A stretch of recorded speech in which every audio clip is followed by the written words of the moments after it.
बैरुल अलम की वो जंग जब हजरत अली का सामना 10,000 से भी ज्यादा खतरनाक जिन्नातों से हुआ था और अकेले ही हजरत अली ने कैसे उन सभी जिन्नातों का सामना किया था, आइए इस पूरे वाक्य को आज की इस वीडियो में जानते हैं। प्यारे नबी सल्लल्लाहु अलैहि वसल्लम जब एक जंग से वापस लौट रहे थे तो रास्ते में उन्हें एक बंजर जगह दिखाई दी जहाँ दूर दूर तक सिर्फ रेत ही रेत थी और कोई भी इंसान नजर आया नहीं था। जिसके बाद सल्लल्लाहु अलैहि वसल्लम ने सहाबा उम्र बिन उमैया जमरी से सवाल किया कि आखिर ये कौन सी जगह है जहाँ दूर दूर तक कोई नजर नहीं आ रहा है और चारों तरफ सिर्फ खामोशी ही खामोशी है। तो इसके जवाब में उन्होंने बताया कि इस जगह का नाम वदी अजर्क है जहाँ इंसान तो नहीं रहते, लेकिन कहा जाता है कि यहाँ पर एक कुआं है जिसके अंदर जिन्नातों की पूरी फौज रहती है। साथ ही उन्होंने ये भी बताया कि इन जिन्नातों की हजरत सुलेमान ने भी काबू में करने की कोशिश की थी, लेकिन वो भी इस काम में कामयाब नहीं हो पाए क्योंकि मैं ये जिन्नात बहुत ज्यादा ताकतवर हैं। बल्कि कहा जाता है कि जब इस रास्ते से तबी यमानी गुजर रहे थे तो इनके साथ जो 10,000 से भी ज्यादा की फौज थी उन्हें भी इन जिन्नातों ने मार दिया था। यह सुनने के बाद प्यारे नबी सल्लल्लाहु अलैहि वसल्लम समझ गए कि ये कौन सी जगह है और उन्होंने तुरंत अपने सभी लोगों को कहा कि अगर ये वही खतरनाक जगह है जहाँ पर खतरनाक जिन रहते हैं तो हम कुछ देर यहाँ रुकेंगे।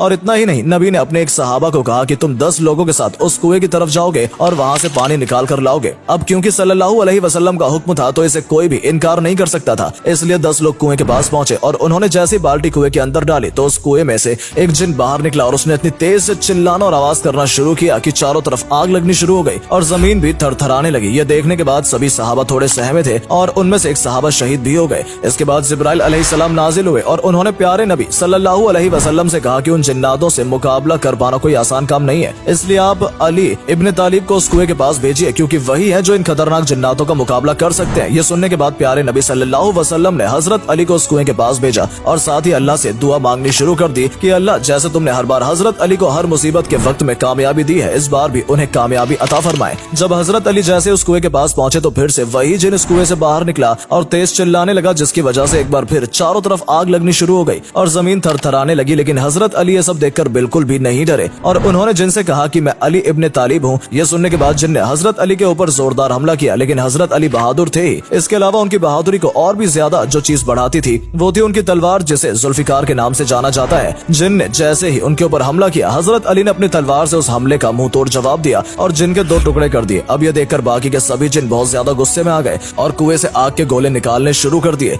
आग इतनी ज्यादा थी कि हजरत अली के लिए कुछ भी देख पाना नामुमकिन हो रहा था, इसलिए उन्होंने कुछ आयतें और दुआ पढ़नी शुरू की जिससे आग धीरे धीरे ठंडी हो गई और फिर हजरत अली कुएं की तरफ दोबारा बढ़े और पानी निकालने के लिए उन्होंने कुएं में बाल्टी डाली। लेकिन जैसे उन्होंने कुएं में बाल्टी डाली, जिन्नातों ने वो बाल्टी कुएं से बाहर फेंक दी। ये देखकर हजरत अली ने कहा कि अगर तुम मुकाबला करना चाहते हो तो मुकाबले के लिए पूरी तरह मैं तैयार हूँ। जिसके बाद कुएं से एक और जिन बाहर निकला और उसने हजरत अली के ऊपर हमला करने की कोशिश की, लेकिन हजरत अली भी उन हमले से डरने वाले नहीं थे। उन्होंने इस बार भी जिन के 2 टुकड़े किए और उसे मार गिराया। जिसके बाद उन्होंने कुएं में एक बार फिर बाल्टी डाली और इस बार भी जिन्नातों ने बाल्टी बाहर फेंक दी और ऐसा तकरीबन 3 बार हुआ और फिर आखिरकार हजरत अली ने ठान ली कि इस कुएं से पानी निकालना ही है क्योंकि ये हुक्म प्यारे नबी सल्लल्लाहु अलैहि वसल्लम का था। इसके बाद उन्होंने वहाँ खड़े एक सहाबा से कहा कि मैं अपनी कमर पर रस्सी बांधता हूँ और रस्सी का छोर तुम्हें जोर से पकड़ना है, और ये कहते हुए हजरत अली कुएं के अंदर चले गए। लेकिन इसी बीच जिस रस्सी से हजरत अली ने खुद को बांधा था वो रस्सी टूट गई और अब कुएं में खतरनाक 10,000 से भी ज्यादा जिन्नातों के साथ सिर्फ अकेले हजरत अली ही थे। कुछ देर तक सहाबा ने वहाँ खड़े होकर हजरत अली का इंतजार किया और फिर उन्हें कुएं के अंदर से चीखने चिल्लाने की आवाजें सुनाई देने लगी। ये सुनकर वहाँ खड़े सभी लोग काफी परेशान हो गए और हजरत अली की फिक्र करने लगे क्योंकि सभी जानते थे कि कुएं के अंदर मौजूद जिन्नात बहुत खतरनाक है और ये किसी को भी नहीं बख्शते। लेकिन शायद इस बार जिन्नातों को ये नहीं पता था कि इस बार उनका मुकाबला हजरत अली से हो रहा है। और फिर कुछ ऐसा ही हुआ, चिल्लाने की आवाज कम होती गई और सिर्फ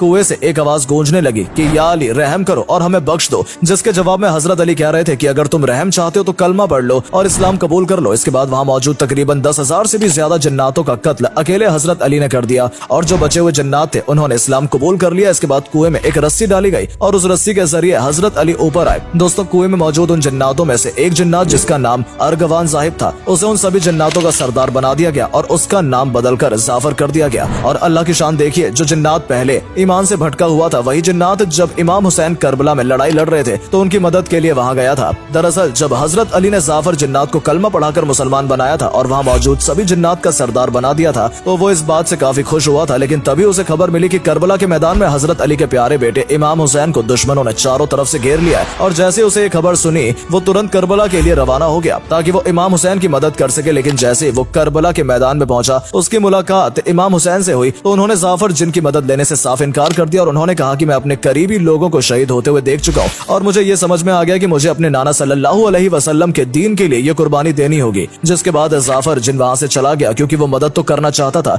लेकिन दूसरी तरफ वो इमाम हुसैन के दिए हुए हुक्म को भी नहीं टाल सकता था, इसलिए उसे करबला के जंग के मैदान से वापस आना पड़ा। दोस्तों, कहा जाता है कि जाफर जिन अपने साथ जिन्नातों की पूरी फौज लेकर गया था और अगर करबला के मैदान में वो भी दुश्मनों का सामना करता तो यकीनन दुश्मनों के लिए उन जिन्नातों को मार पाना आसान नहीं होता। लेकिन इमाम हुसैन ने जाफर जिन से कहा कि मैं तुमसे पूरी तरह राजी हूँ, लेकिन मुझे इस्लाम के लिए ये कुर्बानी देनी ही होगी। तो दोस्तों, ये थी हजरत अली की बहादुरी की एक ऐसी कहानी जिसे सुनने के बाद आपको ये तो समझ आ गया होगा कि हजरत अली से सिर्फ दुश्मन इंसान ही नहीं बल्कि जिन्नात भी डरते थे और उनकी बहादुरी और ताकत के आगे इंसान हो या जिन्नात कोई भी टिक नहीं पाता था। इसलिए आज भी जिन्नातों के खिलाफ लड़ी गई बैरुल अलम की इस लड़ाई को याद किया जाता है, ताकि हम समझ सकें कि अगर अल्लाह एक बार किसी से राजी हो गया तो बड़े से बड़ा दुश्मन भी उसका कुछ नहीं बिगाड़ सकता, क्योंकि किसी इंसान को ताकत देना या उसकी ताकत को छीन लेना ये दोनों ही काम करने वाला सिर्फ अल्लाह ही होता है। फिलहाल वीडियो में सिर्फ इतना ही। हम उम्मीद करते हैं कि ये वीडियो आपको पसंद आई होगी और अगर वीडियो के जरिए आपको कुछ जानने का मौका मिला हो तो इसे अपने दोस्तों के साथ भी जरूर शेयर करें, ताकि उन तक भी ये जरूरी जानकारी पहुंच सके, क्योंकि बहुत से लोगों को इस वाकये के बारे में ज्यादा जानकारी नहीं है। साथ ही साथ अगर आप हमारी इस वीडियो को फेसबुक पर देख रहे हैं तो हमारे फेसबुक पेज को भी जरूर फॉलो करें, ताकि ऐसी ही वीडियोस आप तक पहुंचती रहे। धन्यवाद।